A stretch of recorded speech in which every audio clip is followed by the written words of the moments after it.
আসসালামু আলাইকুম, কেমন আছেন সবাই? আবার ফিরে এসেছি ছোট্ট একটি টিপস ভিডিওতে। আমরা সাধারণত যখন আমরা বাইরে যাই বাসার তালাটা মেরে চাবিটা আমরা সাধারণত এরকম হ্যান্ডব্যাগগুলোতে ক্যারি করে থাকি। তবে দূরে কোথাও যাওয়ার ক্ষেত্রে দেখা যাচ্ছে আমরা অনেক কিছু ক্যারি করছি একটা ব্যাগে। সেখানে চাবিটা রাখার ফলে হয় কি আমরা চাবিটা প্রয়োজন অনুসারে তাড়াতাড়ি খুঁজে পাই না।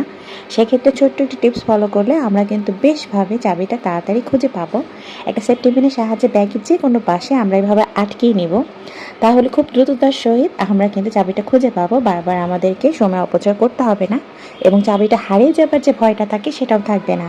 চিনি কৌটাতে রাখার পর যেখানেই রাখি না কেন পিঁপড়া কিন্তু সে অবধি এসে পৌঁছেই যায়। তো সেই ক্ষেত্রে চিনির মাঝে লবঙ্গ রাখলেও তো যেমনটা পিঁপড়া মুক্ত করা যায়, আমরা কিন্তু দারুচিনি রেখে সেই একই কাজই করতে পারি। আমরা যখন ডিম সিদ্ধ দিয়ে থাকি তখন আমরা এর মাঝে হাফ চামচ পরিমাণ বা 1 চামচ পরিমাণ লবণ দিয়ে পারি।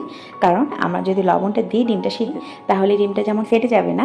এছাড়া আমরা ডিম সিদ্ধ হওয়ার পর খোসাটাকে ছাড়িয়ে নিব, খুবই সহজে ডিমের খোসাটা খুলে আসবে। কাঁচামরিচ সংরক্ষণ আমরা কম বেশি হয়তো বা সবাই জানি। কাঁচামরিচগুলো বাজার থেকে আনার পর অবশ্যই বোটাটা ছাড়িয়ে নিতে হবে, কারণ বোটা সহ রাখলে সেখান থেকেই কিন্তু মরিচটি পচন ধরে। মরিচের গায়ে লেগে থাকা পানিও কিন্তু এর পচন ধরায়। তো সেক্ষেত্রে একটু মরিচগুলো হালকাভাবে মুছে নিতে হবে। বক্সে টিস্যু বিছিয়ে ঠিক এভাবে রেখে নর্মাল ফ্রিজে 10 থেকে 15 দিন অনায়াসে আমরা এটা ব্যবহার করতে পারবো। তাছাড়া আছে ছোট টিপসটি আপনাদের কাজে আসবে।